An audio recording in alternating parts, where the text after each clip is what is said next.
This podcast is supported by The RealReal. Meet Christine. She loves shopping. And this is the sound of fashion overload. Too many fabulous things, not enough space. So Christine started selling with The RealReal. I've always loved collecting designer pieces. Gucci bags, Prada heels. But my style keeps evolving. Selling with The RealReal? Game changer. I earn more, and they do everything. Seriously, just drop off your items or schedule a pickup. We handle the photos, descriptions, pricing, even shipping. You just sit back and watch your items sell fast to our 38 million members. And I get peace of mind knowing I earn more selling with The RealReal than anywhere else. Exactly. That's the sound of your closet working for you. The RealReal. Earn more, save time, sell fast. And right now, you can get an extra $100 site credit when you sell for the first time. Go to therealreal.com to get your extra $100. Therealreal.com. That's therealreal.com. Hello and welcome to Japan Explained. When I see or hear anything about geishas in Japan, it usually falls into two categories. Sweet fairy tale about the treasuries of traditional culture, or not so sweet tale about high-class prostitutes. So, who are geishas? Short answer, a sweet fairy tale. At least now, because, history doesn't like simple answers. So, in the first episode of Japan Explained, I will address the biggest misconception about Japanese culture: geishas. How did this profession start? What geisha actually do? And where all these myths about them came from?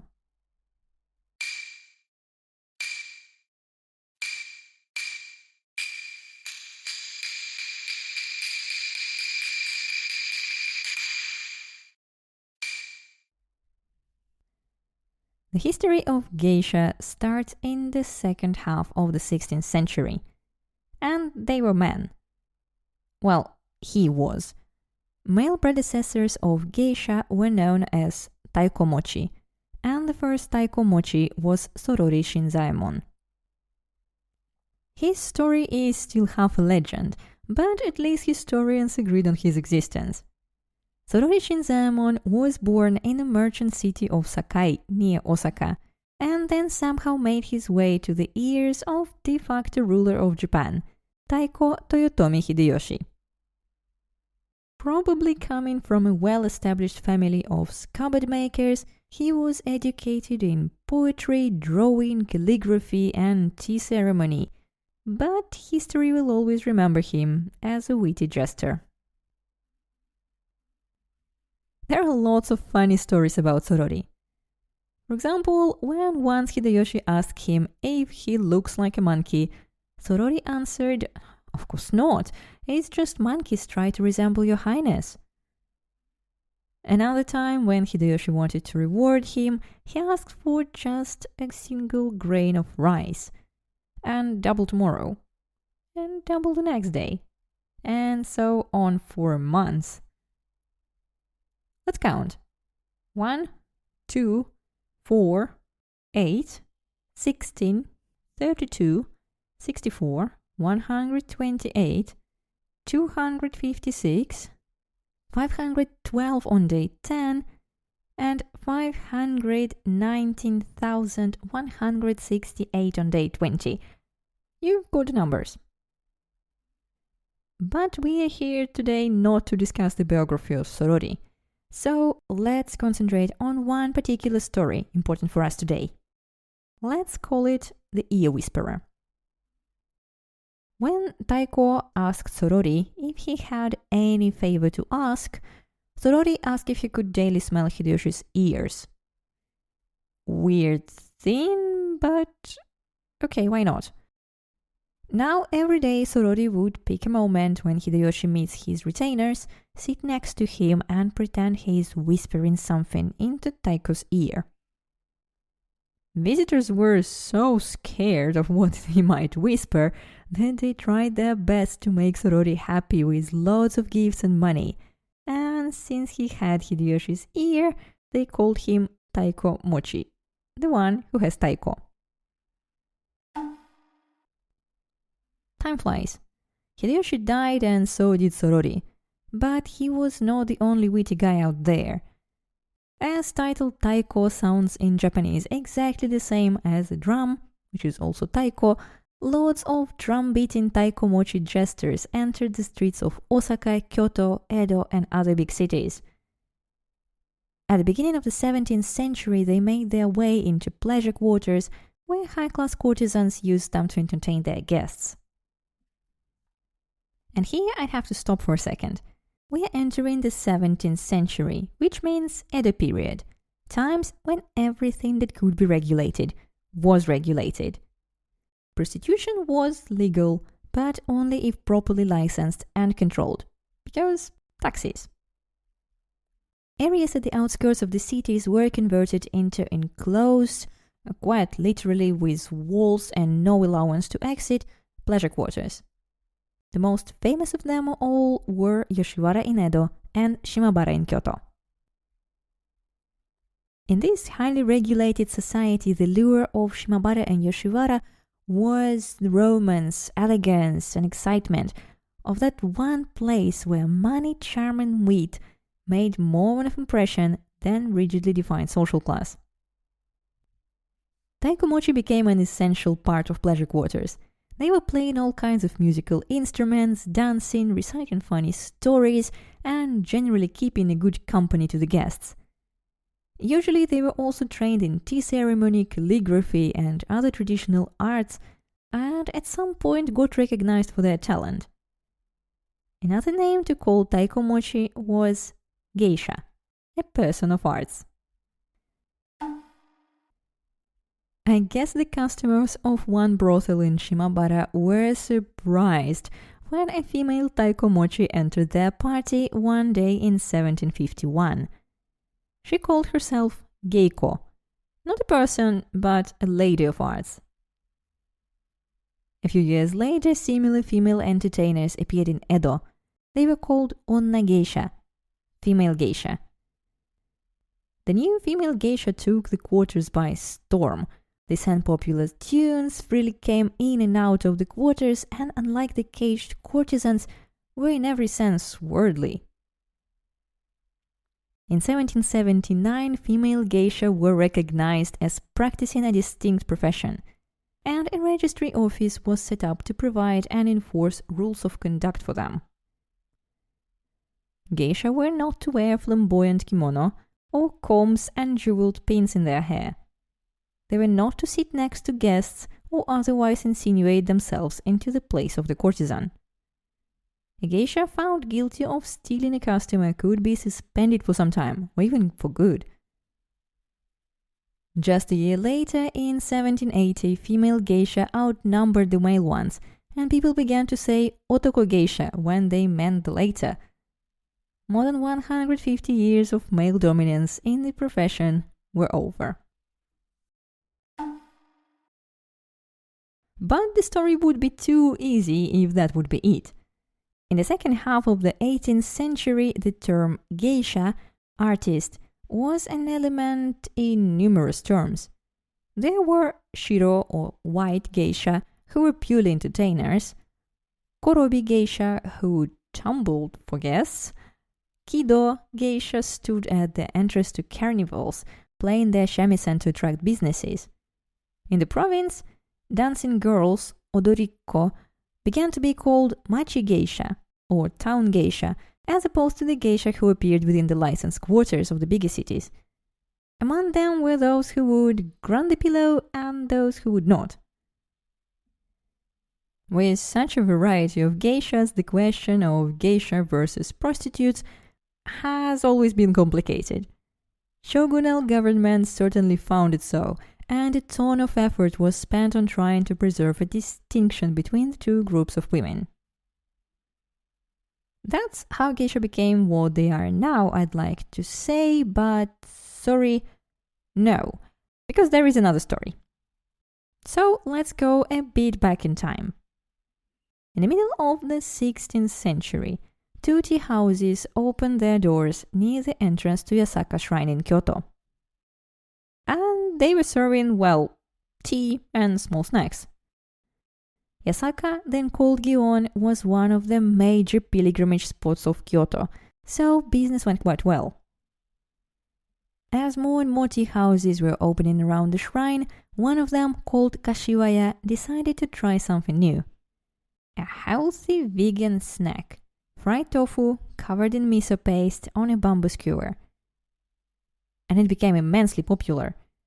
In fact, so popular that people would come from all around the country to try it. A captain of Dutch ship once came all the way from Dejima, and Kitagawa Utamaro's drawing of Kashiwaya hangs now in Boston Museum of Arts. I guess it was yummy. At least the version the restaurant serves nowadays is not half bad, but the main reason was they put a great show.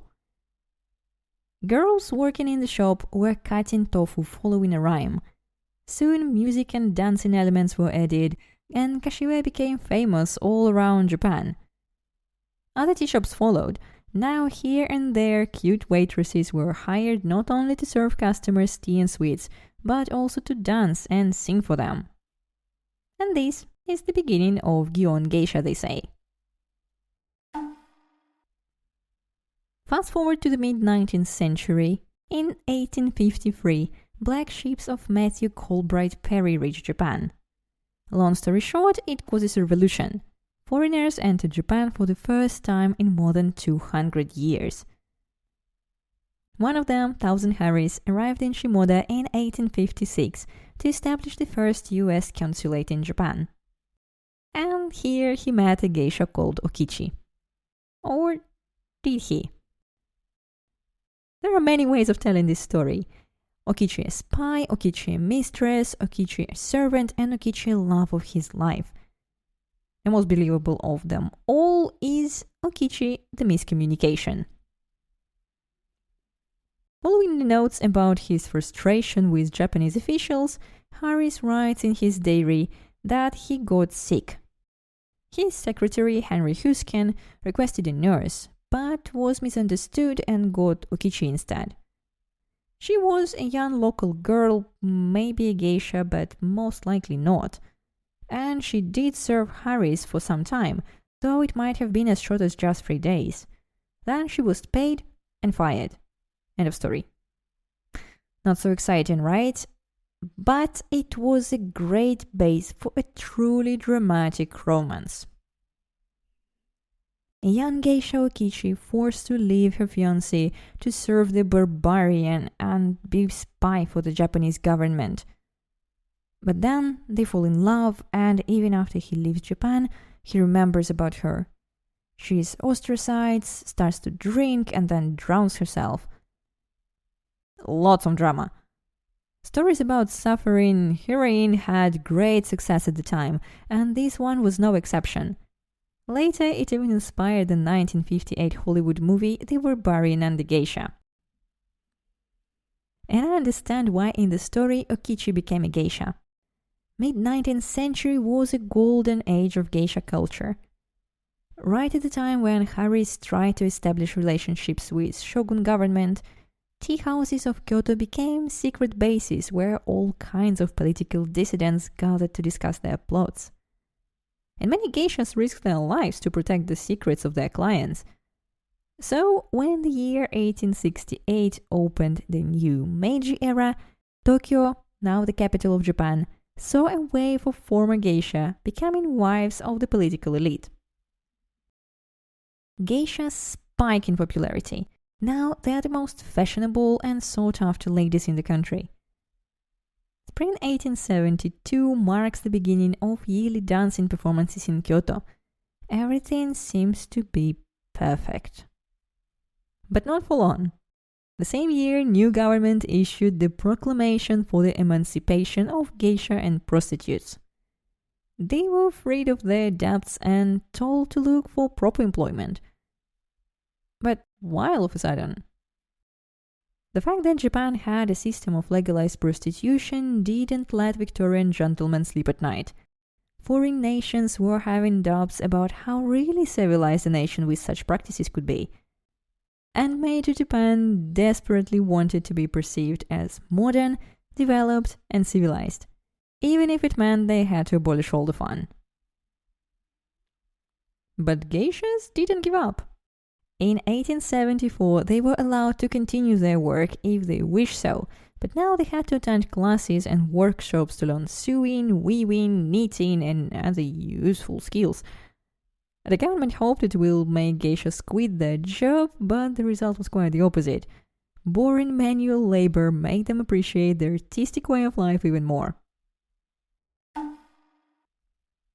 By the end of the 19th century, almost 30 years into the new way of life, people started to become nostalgic about good old days.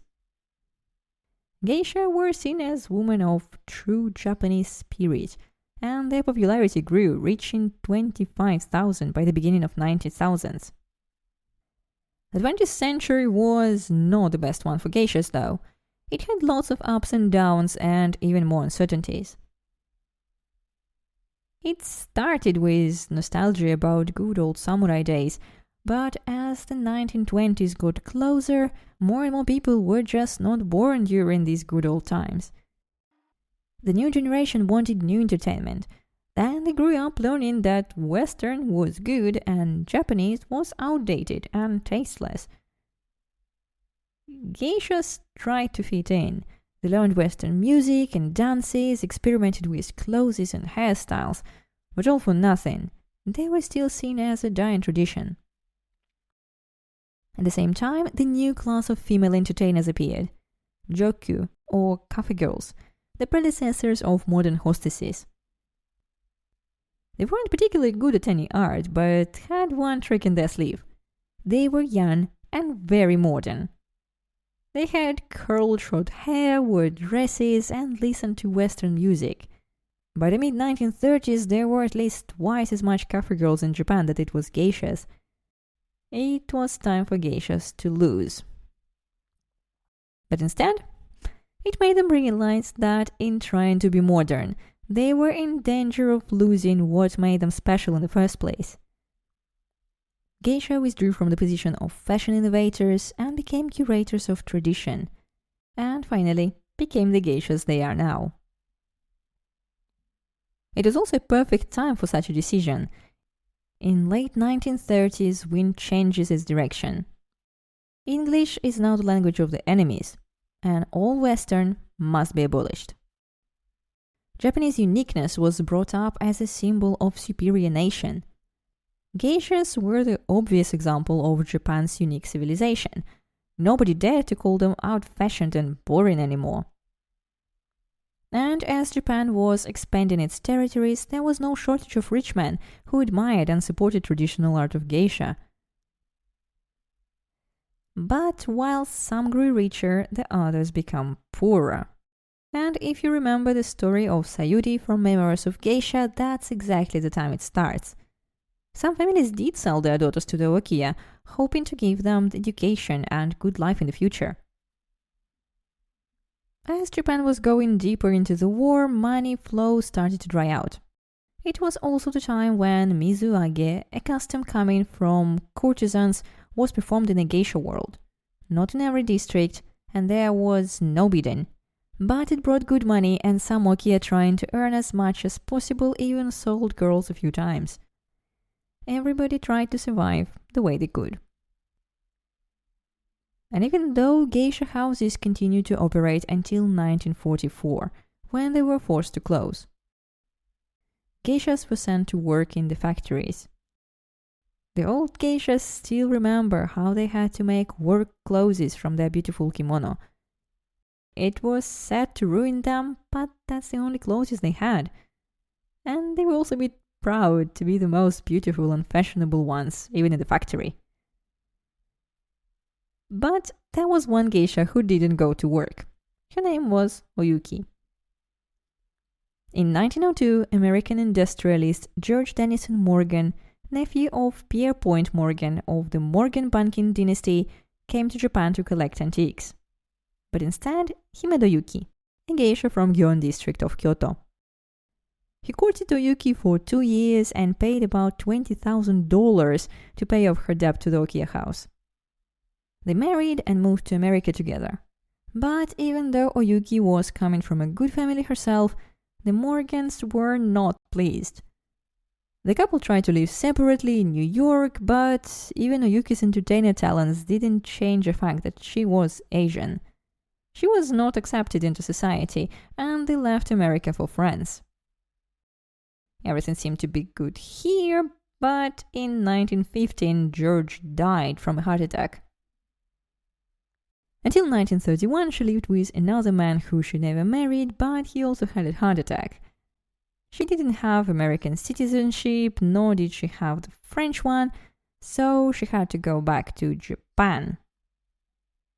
In 1938 she came back to Kyoto to take care of her family. Not the best time to return, as Japan was head over heels in love with Nazi Germany and on the edge of war with the whole world. Police was not happy to have Oyuki back. She was obviously a spy and was often checked on and always followed by a policeman whenever she left Kyoto. She was not even allowed to work at the factory when all geisha houses were closed. But she overcame it and lived through her 80s. In August 1945, the war was finally over for Japan and General MacArthur allowed to reopen geisha quarters. Now, instead of Japanese military elite, geishas were serving American officers. I hope they enjoyed the cultural experience. But there were soldiers who wanted cheaper and simple entertainment. Everybody knows that Japan is all about Fuji, geisha, and sake, so geisha girls appeared. They called themselves geishas because the name was familiar, but in fact they were just hungry girls from all around the country. Opening so-called geisha houses established around military bases to prevent rape was not helping with ruining the good name of real geisha either. When the American occupation ended, the image of the geisha still didn't fully recover in the West, but in Japan things were getting slightly better. Until in 1989, one geisha didn't ruin it all. She was a former mistress of Unososuke, who just became a prime minister of Japan. Long story short, she claimed he was both irresponsible and stingy to support her during their 4-month affair. Public pressure made him resign from the post. Geisha society completely rejected her. Rule number 1. Complete secrecy was broken. And I just wonder how many patrons Willow and Flower World lost because of this incident. And then 90s happened. After the economical crisis, there were less than 100 geishas left in Tokyo, and not much more in Kyoto. And remember the cafe girls of 1920s? Well, they came back. Hostess clubs started to grow like mushrooms after the rain. A small revival happened when punk geisha Hana-chan entered the stage. She was very eccentric and outrageous, but cute and immensely popular. She had a moment of glory and then moved abroad, and continues to create, though there is not that much info about her anymore. But soon, the bestseller Memoirs of a Geisha was published, and constant flow of tourists, bewitched by the mysterious and refined Willow world, headed to Kyoto. And here we are now, in the world where geishas are living tradition. They dress in kimono, wear hairstyles you see in samurai movies, speak an old-fashioned dialect. Their dances and music didn't change for more than a century. There are some changes though. You can sip a cocktail in geisha bar now, and in 2008 the first Okia boarding house got a website. Tokyo even has a few foreign geishas now, and one male. But except that, dinner with geisha is an easy and affordable way to time travel. Thank you for staying with me till the end. If you like this episode, please don't forget to subscribe to the show, not to miss any future episodes. And check out japanexplained.com for more info about geishas. Talk to you soon. Bye! There's nothing more satisfying than finding the perfect green paint for your living room. Except maybe popping open that can of Valspar Ultra and rolling that first smooth stroke on the wall. And there's nothing more satisfying than admiring your freshly painted wall. Ooh. Except maybe peeling off the painter's tape to see those crisp edges. But the most satisfying part of all? Valspar Ultra's price tag, starting at $29.98 a gallon. Affordable, durable, available at Lowe's. Price varies by Sheen.